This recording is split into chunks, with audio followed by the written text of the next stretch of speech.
도와주세요. 엄마가 아파요. 깊은 밤 사람 없는 으슥한 골목길 약국 앞에서 울며불며 약국 문을 두드리던 새 쌍둥이가 있었습니다. 그 아이들은 찢어진 바지와 점퍼를 입고 꽁꽁 언 손을 비비며 퍼렇게 변해버린 입술을 하고 져서 매서운 바람으로 이내 벌벌 떨고 있었습니다. 아이들이 안 되어 서진혁이 가까이 간 순간 진혁은 그만 그 자리에 주저앉고 말았습니다. 새쌍둥이의 얼굴은 자신의 어릴 적 얼굴과 너무나 닮아 있었기 때문입니다. 하지만 그는 아이를 가질 수 없는 몸이었습니다. 무정자증이 있었으니까요. 그런데 왜 지금 그의 눈앞에서 벌벌 떨고 있는 새쌍둥이들이 자신의 얼굴과 똑같은 모습을 하고 있는 걸까요? 도대체 이 아이들은 누구일까요? 이야기가 궁금하시다면 구독과 좋아요 눌러주세요. 댓글로 지금 어디서 시청하고 계신지 소통해 주신다면 앞으로 더 좋은 영상 제작에 큰 힘이 됩니다. 서울 도심 한복판 대륜그룹 본사 건물 꼭대기 층에는 한밤중에도 불이 꺼지지 않는 방이 하나 있었습니다. 회장실이었죠. 서진혁 회장은 그날도 어김없이 통유리창 앞에 서서 서울의 야경을 내려다보고 있었습니다. 40을 갓 넘긴 나이에 수조원대 그룹의 수장이 된 남자, 세상 사람들은 그를 부러워했지만 정작 그의 눈동자에는 아무런 행복의 빛이 없었습니다. 회장님, 퇴근 안 하십니까? 김 비서가 조심스레 문을 열고 물었지만 진혁은 고개만 살짝 저었습니다. 불면증이 시작된 건 6년 전부터였습니다. 잠을 자려고 누우면 어김없이 한 여자의 얼굴이 떠올랐고 그 얼굴은 밤새도록 그를 괴롭혔죠. 밤 11시가 넘어서야 진혁은 회사를 나섰습니다. 하지만 그가 향한 곳은 청담동의 고급 주택가가 아니었습니다. 기사에게 차 키를 건네받은 그는 직접 벤츠의 운전대를 잡고 서울 외곽의 구도심으로 향했습니다. 낡은 골목들이 미로처럼 얽혀있는 그곳은 6년 전 그가 한 여자와 함께 걸었던 추억의 장소였습니다. 진혁은 골목 어귀에 허름한 포장마차에 벤츠를 세웠습니다. 플라스틱 의자에 앉아 소주를 따르는 그의 손에는 낡은 사진 한 장이 들려 있었죠. 사진 속에는 환하게 웃고 있는 젊은 여자가 있었습니다. 윤민서, 그의 전처였습니다. 손님, 안주 더 드릴까요? 포장마차 주인 할머니가 물었지만 진혁은 대답 대신 사진만 물끄러미 바라보았습니다. 그렇게 소주 2병을 비우고 자리에서 일어났을 때 시간은 이미 자정을 향해 가고 있었습니다. 비틀거리는 걸음으로 골목을 걷던 진혁의 발걸음이 문득 멈췄습니다. 폐점 직전의 약국 앞 가로등 불빛 아래로 3명의 아이가 서 있었습니다. 6살쯤 되어 보이는 남자아이 셋이었는데 찢어진 옷에 파랗게 언 손을 호호 불며 약국 유리문을 두드리고 있었습니다. 그중 한 아이가 울먹이며 중얼거렸습니다. 진혁은 자신도 모르게 아이들 쪽으로 발걸음을 옮겼습니다. 그때 또 다른 아이가 약국 안으로 들어가는 알바생의 옷자락을 붙잡았습니다. 저기요, 우리 엄마가 오늘 너무 아파요. 약 사러 나왔는데 돈이 모자라요. 아이의 말에 진혁의 가슴이 철렁 내려앉았습니다. 알바생은 난처한 표정으로 아이들을 바라보다가 결국 고개를 저으며 안으로 들어가 버렸습니다. 진혁은 천천히 아이들에게 다가갔습니다. 얘들아, 여기서 뭐하니? 아이들이 일제히 고개를 들었습니다. 그 순간 진혁은 온몸이 굳어버리는 것을 느꼈습니다. 가로등 불빛 아래 드러난 새 아이의 얼굴이 마치 자신의 어린 시절 사진을 그대로 복사해 놓은 것처럼 똑같았던 겁니다. 눈매, 코, 입술의 모양까지. 진혁은 숨이 막히는 것 같았습니다. 아저씨 누구세요? 한 아이가 경계하는 눈빛으로 물었습니다. 진혁은 떨리는 목소리로 대답했습니다. 나는 그냥 지나가던 사람이야. 배고프면 아저씨가 뭐 좀 사줄까?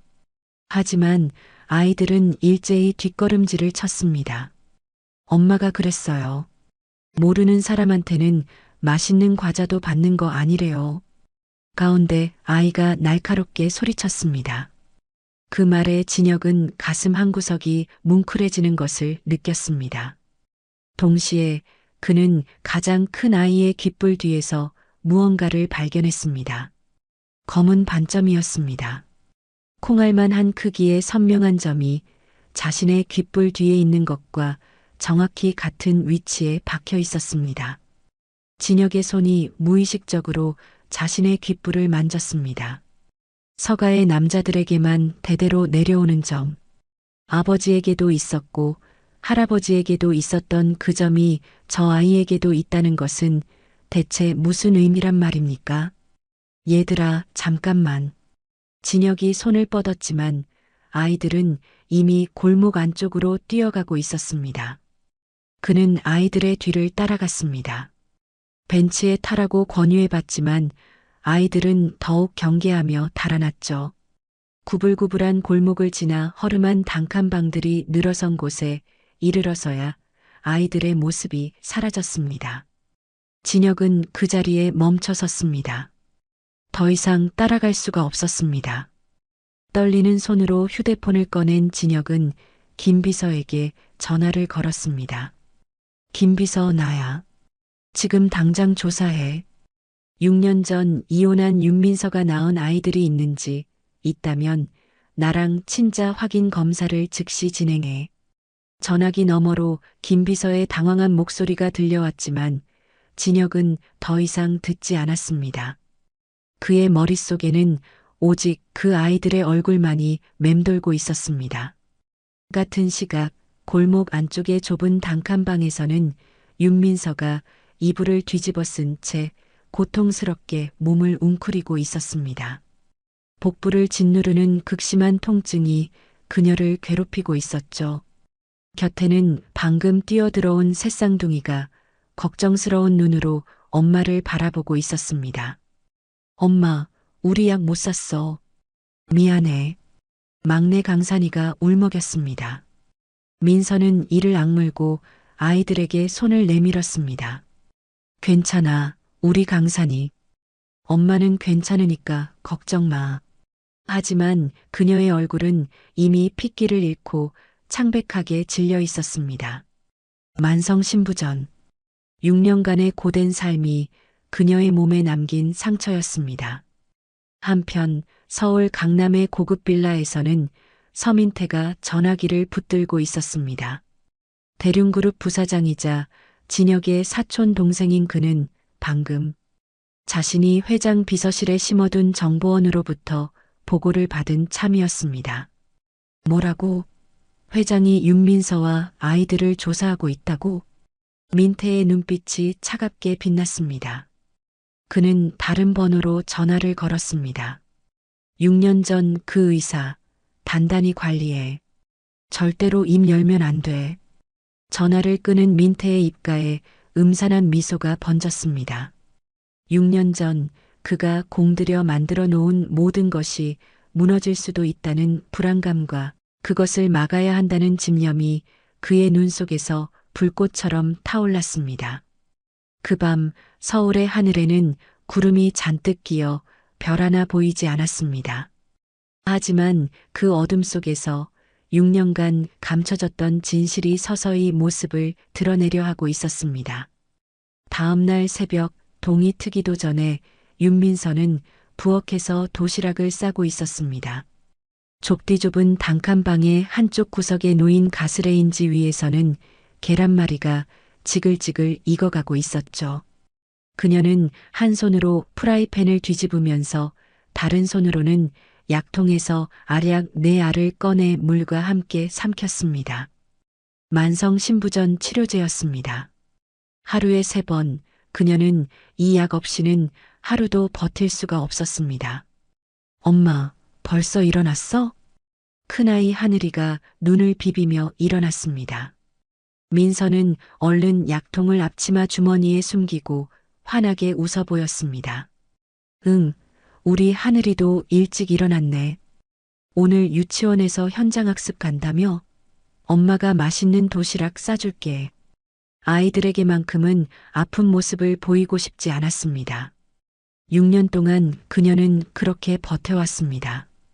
혼자서 오직 새 아이만을 바라보며 아침 8시 민서는 아이들을 유치원에 보내고 시장으로 향했습니다.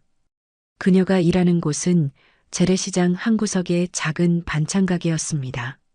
새벽같이 나와 반찬을 만들고 밤늦게까지 손님을 맞는 고된 일이었지만 새 아이를 먹여 살리려면 어쩔 수 없었습니다. 민서야, 오늘도 일찍 왔네. 옆 가게 생선집 아주머니가 말을 건넸습니다.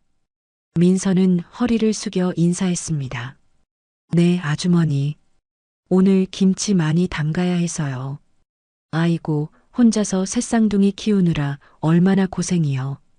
이거 가져가. 고등어 몇 마리 남은 거야. 아주머니가 비닐봉지를 내밀었습니다. 민서는 연신 고맙다며 손을 흔들었습니다. 이 시장 상인들의 작은 정이 아니었다면 그녀는 진작에 무너졌을지도 모릅니다. 하지만 그날따라 손님이 없었습니다. 점심시간이 지나도록 반찬은 팔리지 않았고 민서의 얼굴에는 점점 그늘이 드리워졌습니다. 결국 그녀는 용기를 내어 단골 손님에게 다가갔습니다. 저기 사모님, 죄송한데요. 지난달 외상값 좀 받을 수 있을까요? 아이들 겨울 파카를 사줘야 해서요. 민서의 목소리는 떨리고 있었습니다. 하지만 손님은 귀찮다는 듯 손을 내저었습니다. 아휴, 나도 요즘 어려워서 그래. 다음에 줄게. 손님이 가버린 뒤 민서는 빈 가게 안에 혼자 서서 한참을 멍하니 있었습니다. 그때 그녀의 낡은 휴대폰이 울렸습니다. 모르는 번호였습니다. 여보세요? 전화기 너머로 낮고 음침한 남자 목소리가 들려왔습니다. 윤민서 씨, 아이들 아버지가 그 아이들이 누군지 곧 알게 될 거야. 그 사람한테서 아이들을 지키고 싶으면 당신들이 먼저 사라지는 게 좋을 거야. 누구세요? 무슨 소리예요? 하지만 전화는 이미 끊겨 있었습니다. 민서의 손이 부들부들 떨렸습니다. 대체 누가 왜 이런 전화를 하는 걸까요? 그 순간 극심한 통증이 허리를 짓눌렀습니다. 민서는 그 자리에 주저앉아 구역질을 했습니다. 손등이 붓고 발목이 퉁퉁 부어올라 있었습니다. 신부전 증상이 악화되고 있다는 신호였습니다. 하지만 그녀는 이를 악물고 다시 일어섰습니다. 아이들이 유치원에서 돌아올 시간이었으니까요. 그 시각 대륜그룹 회장실에서는 김 비서가 서진혁 앞에 서류 봉투를 내밀고 있었습니다. 회장님, 친자 확인 결과가 나왔습니다. 진혁은 떨리는 손으로 봉투를 열었습니다. 그리고 그 안의 숫자를 보는 순간 그는 숨을 멈췄습니다. 친자 일치 확률 99.99%. 세 아이 모두 자신의 아들이라는 것이 과학적으로 증명된 것입니다. 진혁의 머릿속으로 6년 전의 기억이 밀려들었습니다. 그때 진혁은 아직 회장이 아니었습니다. 부회장으로서 아버지의 뒤를 이을 준비를 하던 시절이었죠. 어머니 이 여사의 영향력은 절대적이었고 회사의 모든 중요한 결정은 그녀의 손을 거쳐야 했습니다. 그날 이 여사는 진혁을 본가로 불렀습니다. 넓은 거실에는 낯선 남자 2명이 앉아 있었습니다. 한 명은 서울대학병원의 비뇨기과 과장이었고 다른 한 명은 산부인과 전문의였습니다. 진혁아, 내 검사 결과가 나왔다. 의사 선생님께서 직접 설명해 주실 거야. 비뇨기과 과장이 서류를 펼쳤습니다. 회장님, 아드님의 정자 검사 결과 무정자증으로 확인되었습니다. 자연 임신은 불가능한 상태입니다. 진혁은 충격을 받았습니다. 그런 검사를 받은 적이 없었는데 결과가 있다니요. 저는 그런 검사를 받은 적이 건강검진 때 함께 진행했습니다. 어머님께서 미리 요청하셨고요. 이 여사가 차갑게 말을 이었습니다. 그리고 민서, 그 여자도 문제가 있어.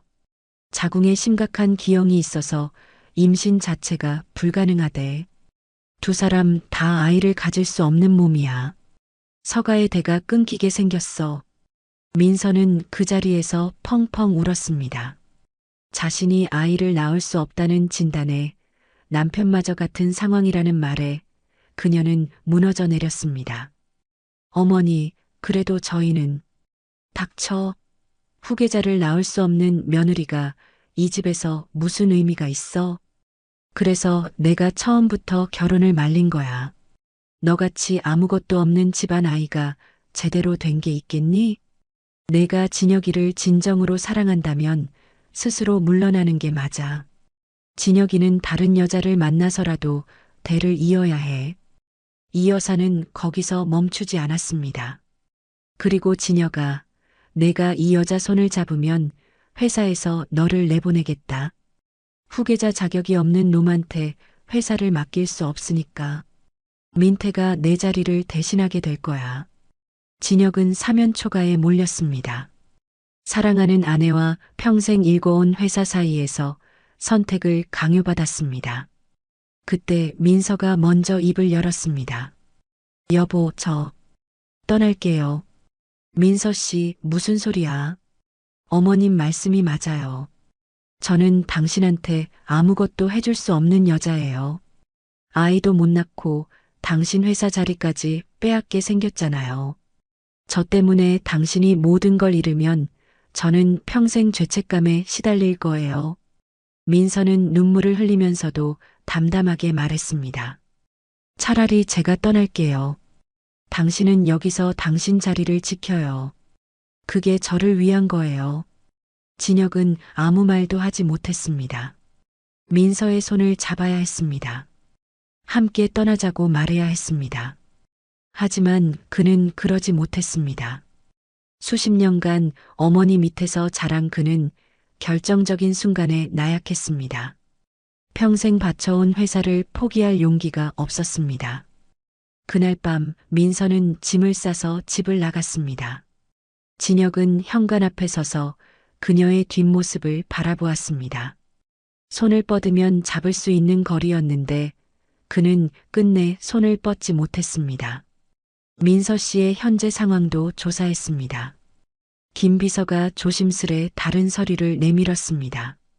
몇 달 전부터 신장 쪽 진료를 받고 계신 것으로 확인됐습니다.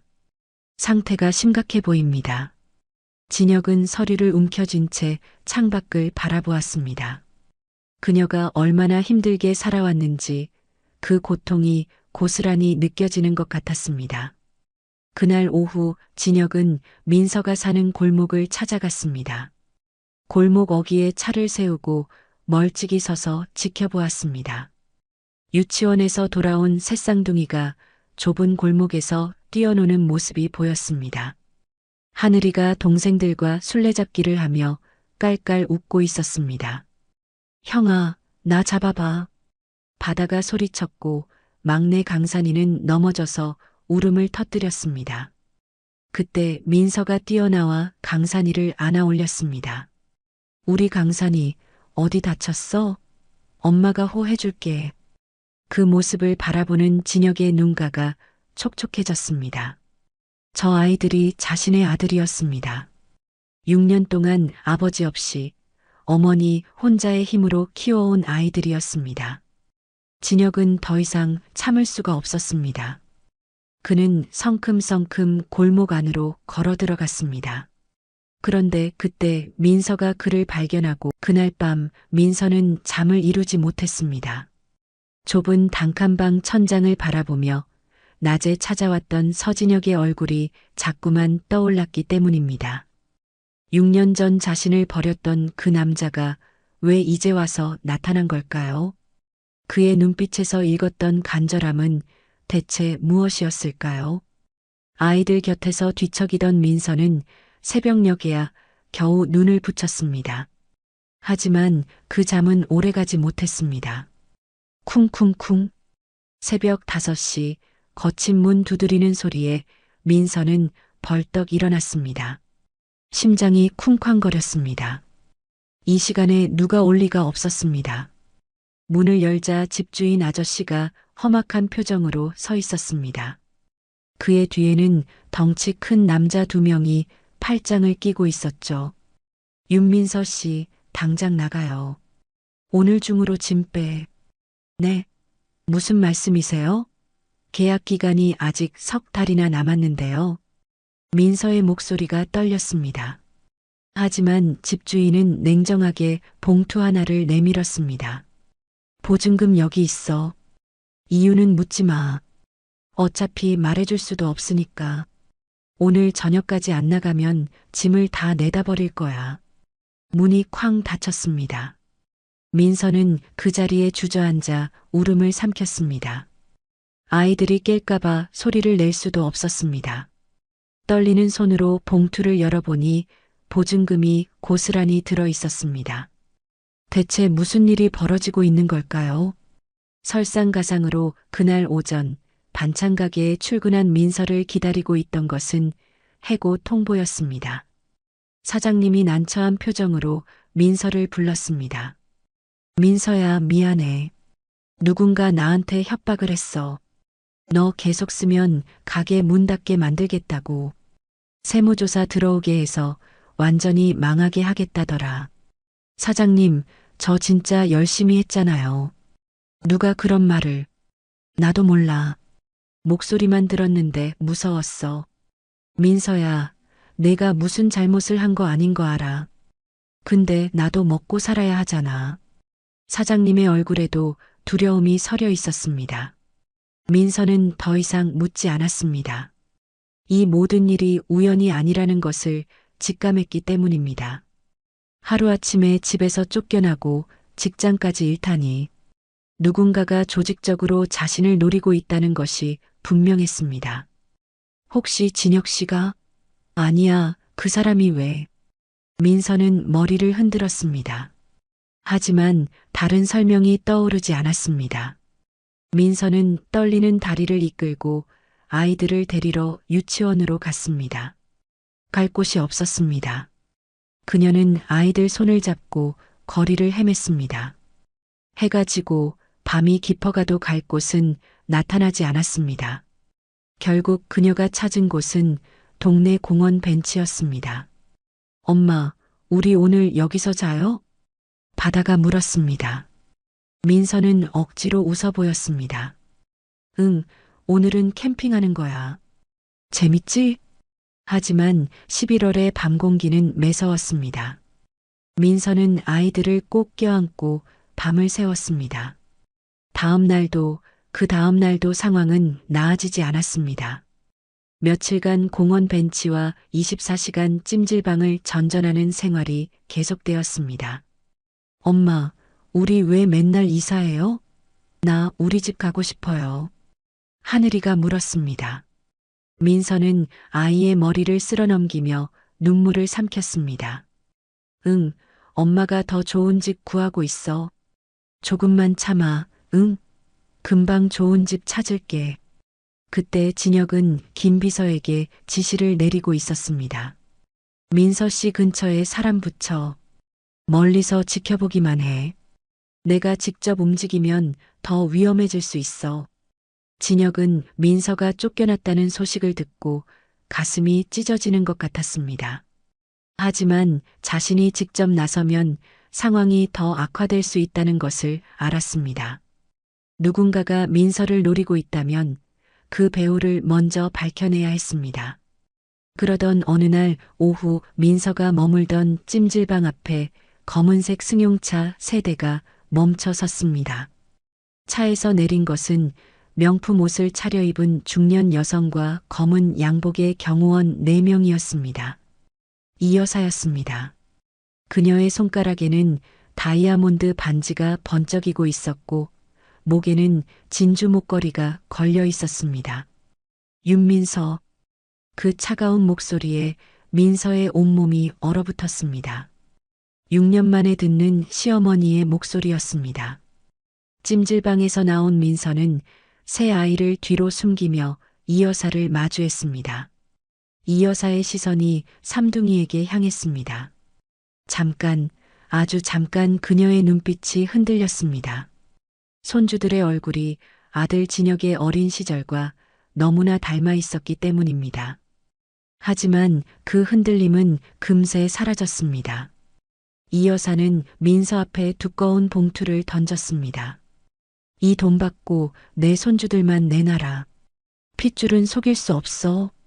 너 같은 천박한 년이 병든 몸으로 키울 수 있는 애들이 아니야. 이 돈이면 평생 먹고 살 수 있을 거다. 민서의 얼굴이 불그락푸르락 변했습니다. 6년간 혼자서 버텨온 세월, 아이들을 키우며 흘린 땀과 눈물, 병든 몸을 이끌고 새벽마다 일어나 돈을 벌어다 이들 입에 만난 것을 넣어주던 날들. 그 모든 것이 한순간에 부정당하는 것 같았습니다. 어머님이야말로 6년 전 저를 죽인 사람이에요. 거짓말로 가정을 파탄낸 게 누군데요? 저는 절대로 아이들을 포기하지 않을 겁니다. 민서는 돈봉투를 집어 이 여사의 얼굴 앞으로 던졌습니다. 봉투가 터지며 지폐가 사방으로 흩날렸습니다. 바람에 날리는 돈 사이로 두 여자가 서로를 노려보았습니다. 인연이 이 여사의 얼굴이 일그러졌습니다. 그녀는 경호원들에게 손짓했습니다. 어서 애들만 데려가. 경호원들이 삼둥이에게 다가갔습니다. 아이들이 비명을 질렀습니다. 엄마, 무서워. 이 아저씨들 싫어요. 민서가 아이들 앞을 막아섰습니다. 작은 책으로 경호원들을 가로막으며 두 팔을 벌렸습니다. 내 아이들한테 손대지 마. 그 순간 극심한 통증이 그녀의 가슴을 짓눌렀습니다. 피가 섞인 기침이 터져 나왔습니다. 붉은 피가 손바닥 위로 떨어졌습니다. 신부전 증상이 급격히 악화된 것입니다. 엄마, 아이들의 비명소리가 찜질방 앞 골목에 울려 퍼졌습니다. 민서는 아이들을 끌어안은 채 그 자리에 쓰러졌습니다. 찜질방 직원이 뛰어나왔습니다. 손님, 여기서 이러시면 안 됩니다. 저 여자분 피 흘리고 있잖아요. 경찰 부를까요? 직원의 말에 이 여사의 눈빛이 흔들렸습니다. 하지만 그녀는 물러서지 않았습니다. 상관 말고 비켜.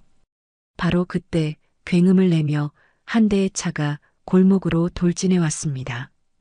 급정거한 차에서 뛰어내린 것은 서진혁이었습니다.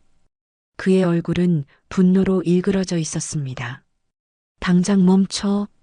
그의 목소리가 골목을 뒤흔들었습니다.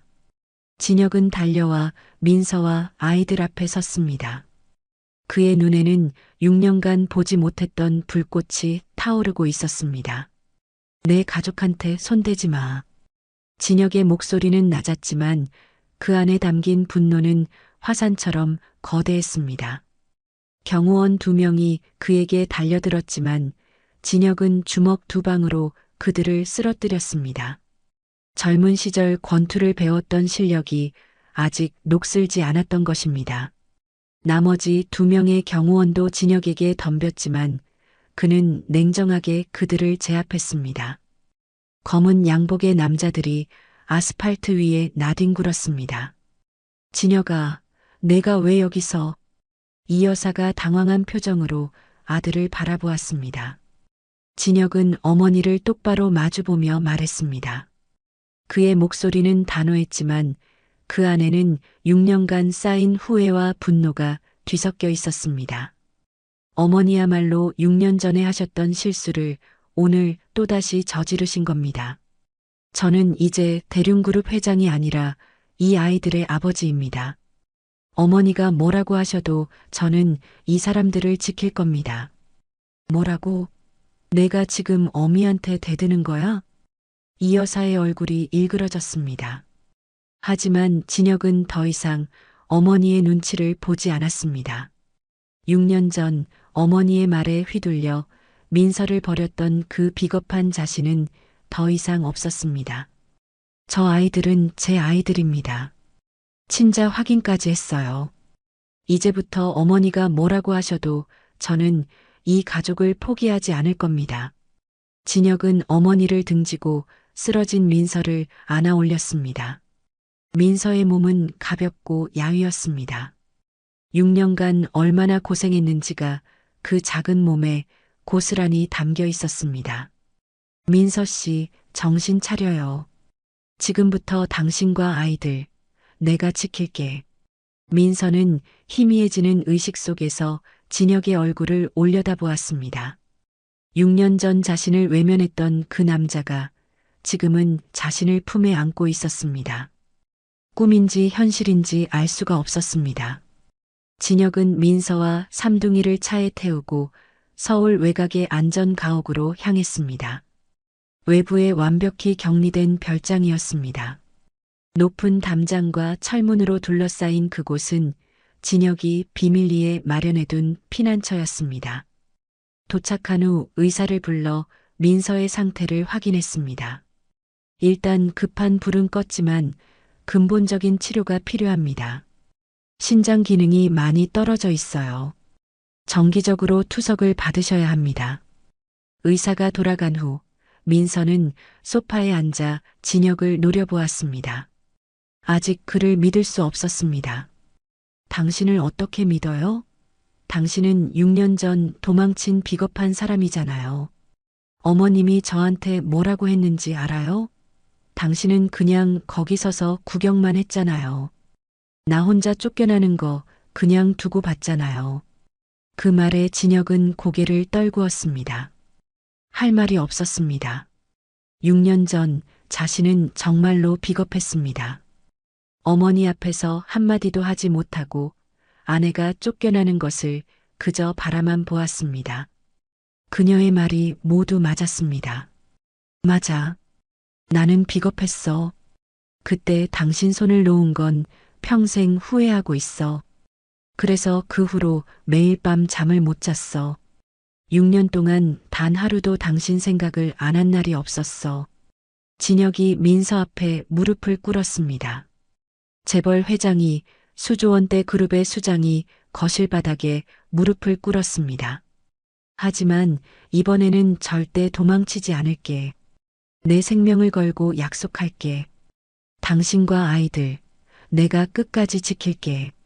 민서의 눈에서 눈물이 흘러내렸습니다. 6년간 혼자 버텨온 세월이 새벽마다 몰래 울었던 밤들이 아이들에게 아빠가 어딨냐는 질문을 받을 때마다 가슴이 찢어지던 그 고통이 한꺼번에 밀려오는 것 같았습니다. 안전가옥에 도착한 첫날 밤 삼둥이는 낯선 환경에 긴장해 있었습니다. 진혁이 조심스럽게 다가갔습니다. 얘들아, 배고프지? 아저씨가 뭐 해줄까? 아저씨가 요리할 줄 알아요? 강산이가 의심스러운 눈으로 물었습니다. 진혁은 자신있게 고개를 끄덕였습니다. 그럼 아저씨 옛날에 요리 좀 했어. 하지만 결과는 참담했습니다. 계란 프라이는 새까맣게 타버렸고 라면은 불어터져서 죽이 되어버렸습니다. 김치찌개를 끓이려다가 냄비를 태워 먹기도 했습니다. 아저씨, 이거 먹어도 되는 거예요? 쑥 같아요. 바다가 까맣게 탄 계란을 젓가락으로 찔러보며 물었습니다. 진혁은 머쓱하게 웃었습니다. 미안, 아저씨가 요리를 생각보다 못해서. 그때 막내 강산이가 타버린 계란을 한 입 베어 물었습니다. 그리고 환하게 웃었습니다. 그래도 맛있어요. 아저씨가 해준 거니까. 그 한마디에 진혁의 눈시울이 붉어졌습니다. 40년 넘게 살면서 이렇게 가슴이 뭉클한 적이 있었던가요? 하늘이가 조심스럽게 물었습니다. 아저씨, 혹시 아저씨가 우리 아빠예요? 진혁은 대답 대신 새 아이를 끌어안았습니다. 작은 아이들의 체온이 그의 가슴에 전해졌습니다. 주주총회를 일주일 앞둔 밤 안전가옥의 작은 방에서 진혁은 삼둥이의 머리맡에 앉아 있었습니다. 새아이가 새근새근 잠든 얼굴을 바라보며 그는 나지막이 속삭였습니다. 내일 아빠가 나쁜 사람들 혼내줄 거야. 우리 가족 아무도 못 건드리게. 아빠가 꼭 지켜줄게. 옆에서 지켜보던 민서가 조심스레 물었습니다. 그녀의 눈에는 복잡한 감정이 담겨 있었습니다.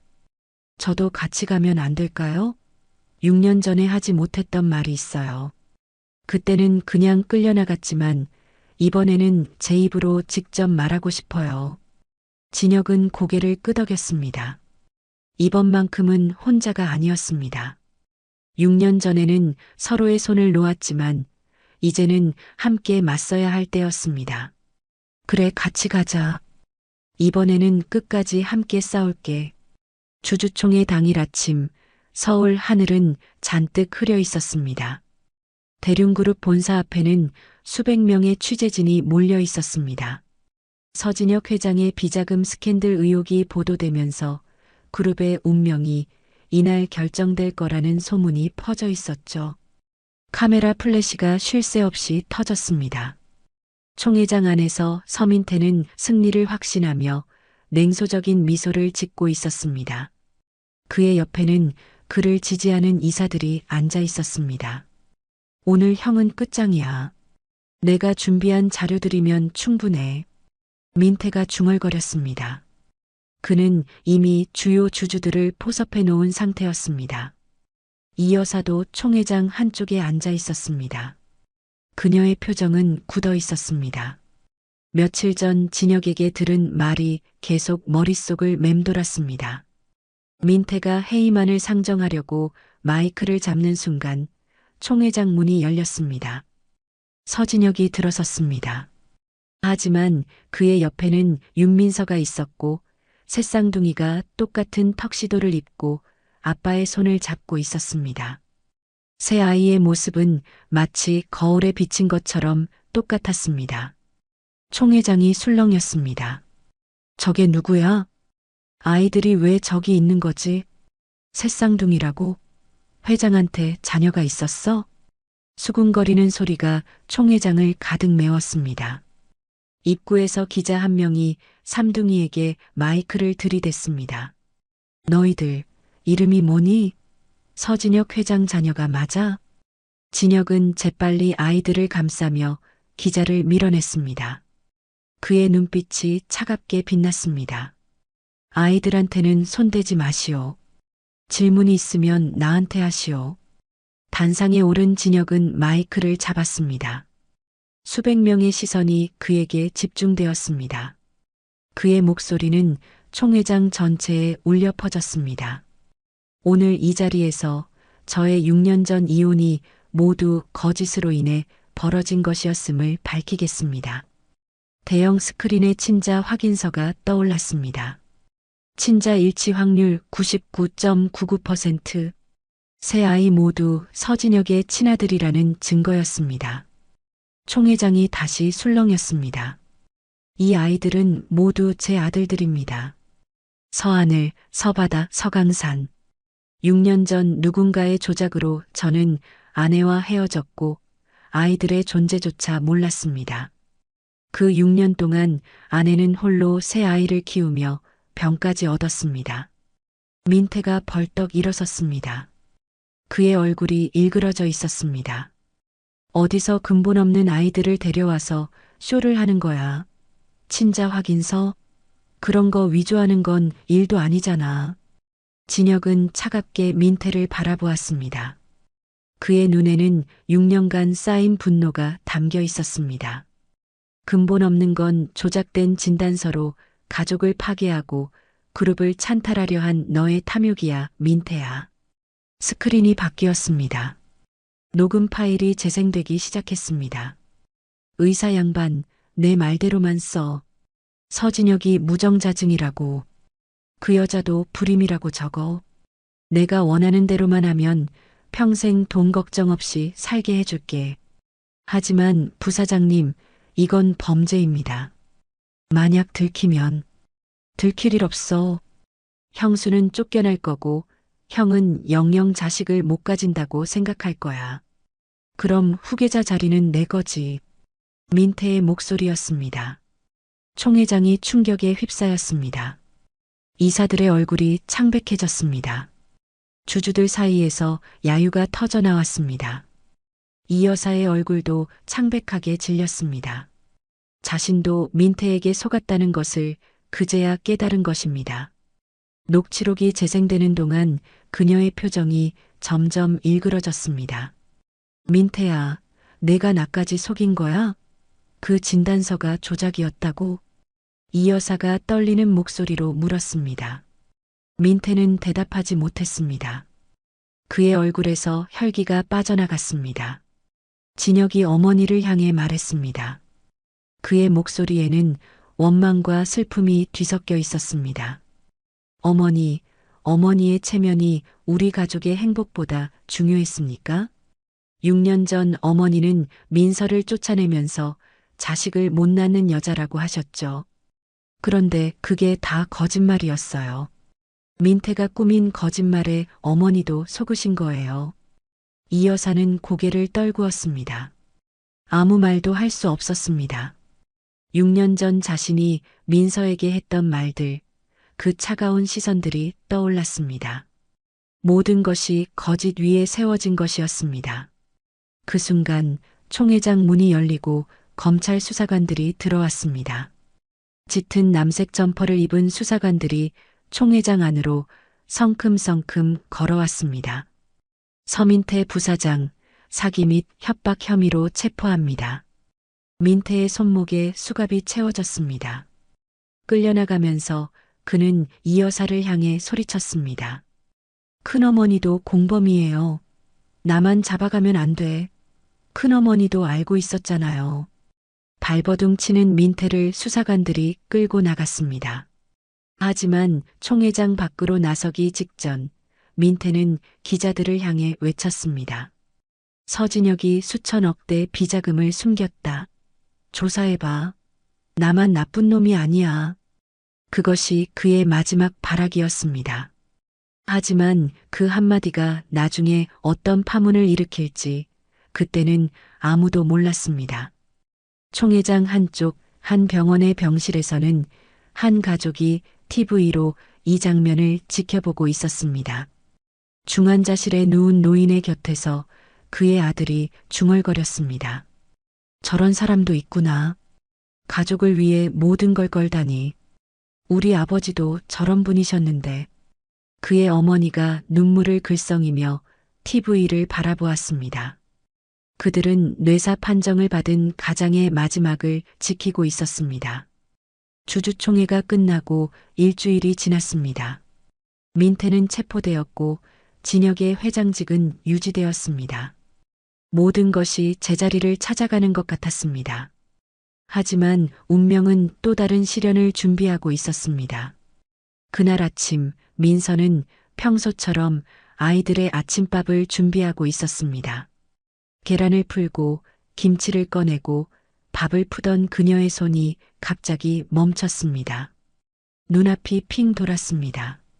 엄마, 하늘이가 부르는 소리가 아득하게 들렸습니다. 민서는 프라이팬을 놓치고 그 자리에 쓰러졌습니다. 엄마, 엄마. 삼둥이의 울음소리에 진혁이 달려왔습니다. 민서의 얼굴은 새하얗게 질려 있었고 입술은 파랗게 변해 있었습니다. 손발이 얼음처럼 차가웠습니다. 민서 씨, 정신 차려요. 진혁은 민서를 안아들고 차에 태워 병원으로 달렸습니다.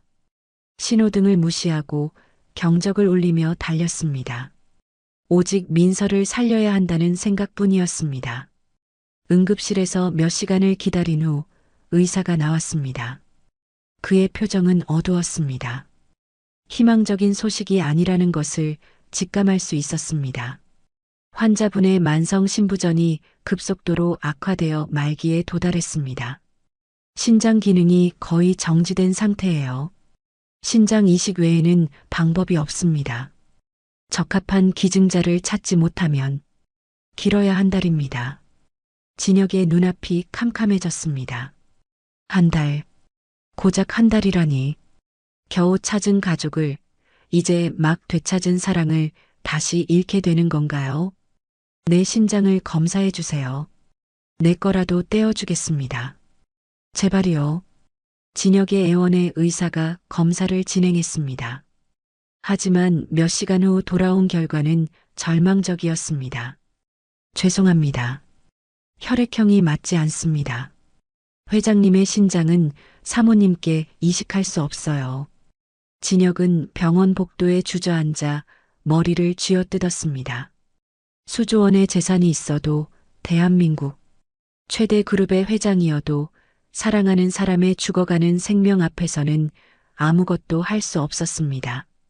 삼둥이가 아빠 곁에 다가왔습니다. 아빠, 엄마 언제 깨어나요? 바다가 물었습니다. 진혁은 대답할 수가 없었습니다. 강산이가 병실 문 앞에서 엄마를 바라보며 중얼거렸습니다. 엄마, 일어나면 아빠가 맛있는 거 해준대. 이번엔 안 태운대. 그 순간 검찰 수사관들이 병원으로 들이닥쳤습니다. 민태가 퍼뜨린 비자금 의혹 때문이었습니다. 서진혁 회장님, 비자금 횡령 혐의로 긴급 소환합니다. 함께 가시죠. 진혁은 수사관들을 노려보았습니다. 그의 눈에서는 눈물이 흘러내리고 있었습니다. 내 아내가 죽어가고 있어요. 한 달밖에 못 산대요. 회사가 무너지든 내 목에 수갑을 채우든 상관없어요. 나는 이 여자를 떠날 수 없습니다. 수사관들이 당혹스러운 표정을 지었습니다. 재벌 회장이 병원 복도에서 눈물을 흘리며 애원하는 모습은 그들도 처음 보는 것이었습니다. 회장님, 저희도 일을 해야 합니다. 협조해 주셔야. 며칠만요. 제발 며칠만 시간을 주세요.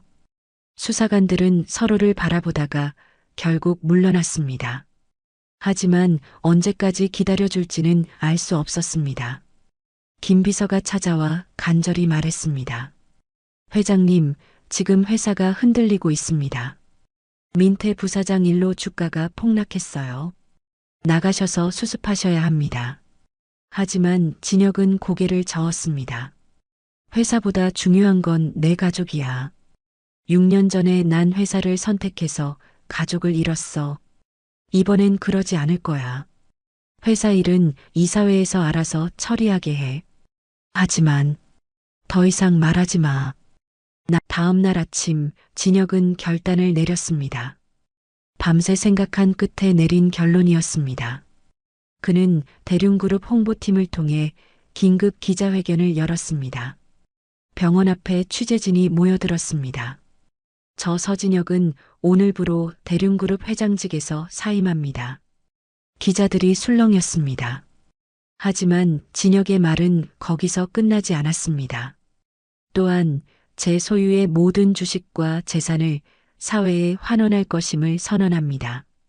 더 이상 저는 대륜그룹의 회장이 아닙니다. 취재진이 경악했습니다.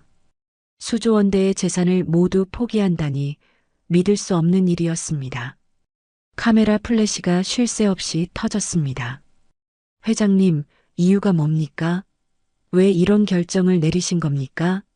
한 기자가 물었습니다. 진혁은 담담하게 대답했습니다. 그의 눈은 충혈되어 있었지만 목소리는 흔들리지 않았습니다. 저는 6년 전 가장 소중한 것을 잃었습니다. 가족입니다. 회사를 선택하고 가족을 버린 대가로 저는 6년간 지옥 같은 삶을 살았습니다. 이제라도 되찾고 싶습니다. 그것이 재산보다 명예보다 세상의 모든 것보다 더 값진 것이라는 걸 깨달았습니다. 기자회견이 끝난 후 뉴스는 온종일 이 소식을 보도했습니다. 재벌 회장, 사랑을 위해 모든 것을 버리다. 사람들의 반응은 엇갈렸습니다. 미쳤다는 사람도 있었고 존경스럽다는 사람도 있었습니다. 대륜그룹 직원들 사이에서 탄식이 터져나왔습니다. 회장님이 왜 저러시는 거야? 가족을 위해서래. 진짜 대단하신 분이다. 그럼 우리 회사는 어떻게 되는 거야? 이 여사도 뉴스를 보았습니다.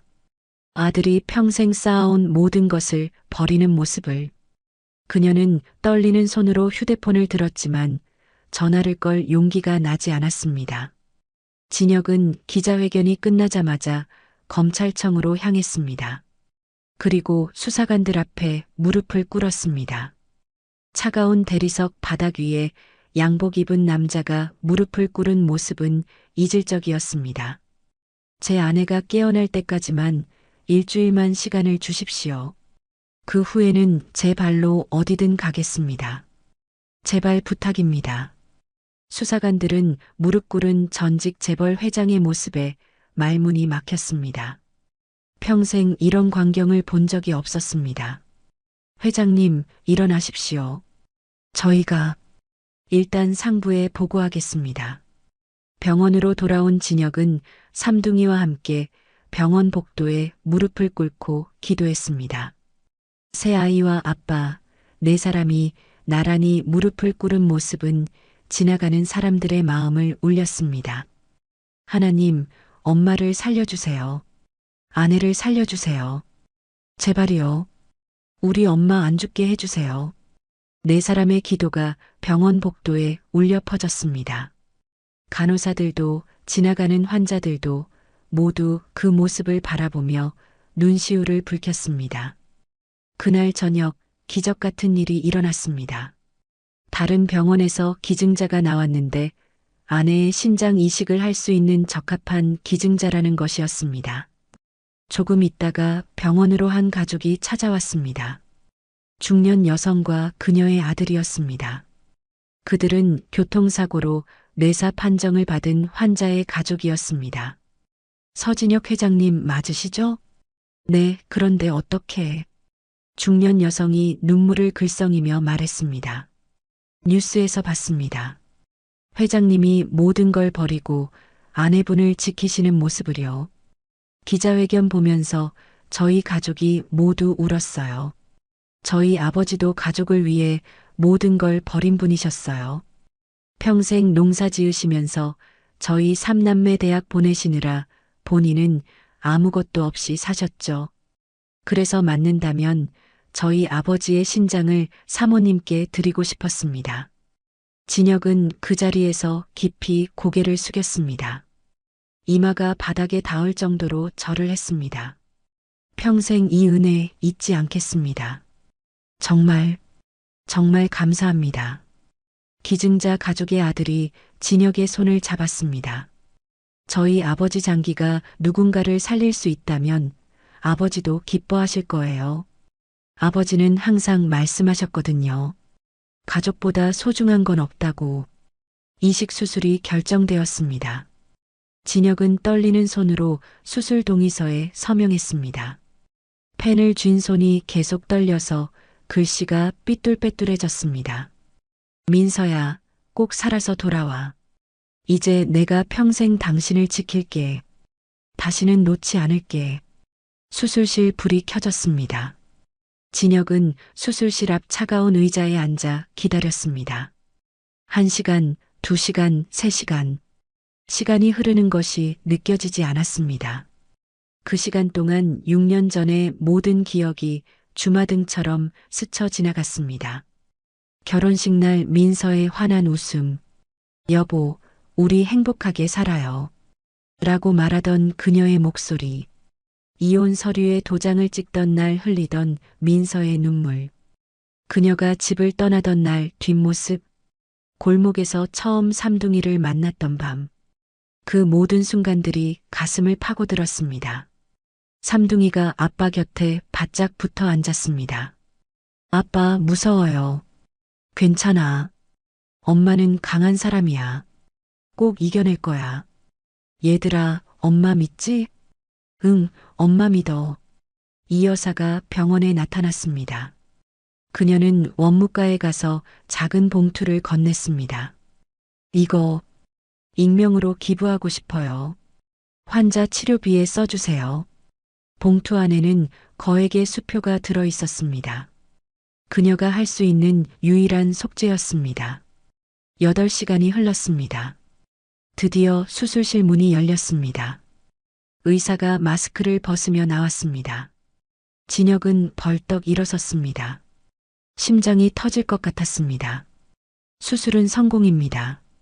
이식된 신장이 잘 작동하고 있어요.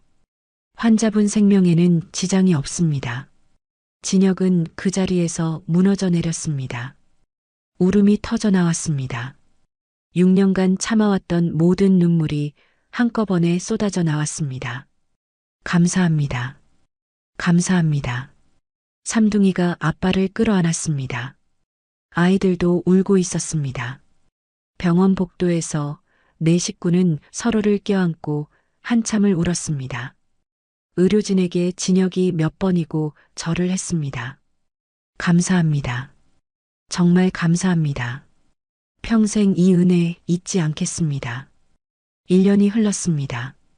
계절이 4번 바뀌고 세상도 많이 변했습니다. 하지만 가장 크게 변한 것은 서진혁의 삶이었습니다. 서울 외곽의 한적한 마을에 작은 카페가 하나 문을 열었습니다. 낡은 창고를 개조해서 만든 아담한 공간이었습니다. 간판에는 새벽별이라는 이름이 정갈한 글씨로 적혀 있었죠. 문을 열면 커피 향이 은은하게 퍼졌고 창문으로는 따스한 햇살이 들어왔습니다. 카페 안에서는 캐주얼한 셔츠를 입은 중년 남자가 커피를 내리고 있었습니다. 서진혁이었습니다. 더 이상 재벌 회장이 아닌 작은 카페의 사장이 된 그의 얼굴에는 평화로운 미소가 번져 있었습니다. 수조원대의 재산을 모두 포기하고 얻은 것은 돈으로는 살 수 없는 행복이었습니다. 여보, 아메리카노 나왔어요. 앞치마를 두른 여자가 밝게 외쳤습니다. 윤민서였습니다. 1년 전에 창백한 얼굴은 온데간데 없이 사라지고 혈색 좋은 건강한 모습이었습니다. 신장 이식 후 꾸준히 회복한 그녀는 이제 진혁과 함께 카페를 운영하고 있었습니다.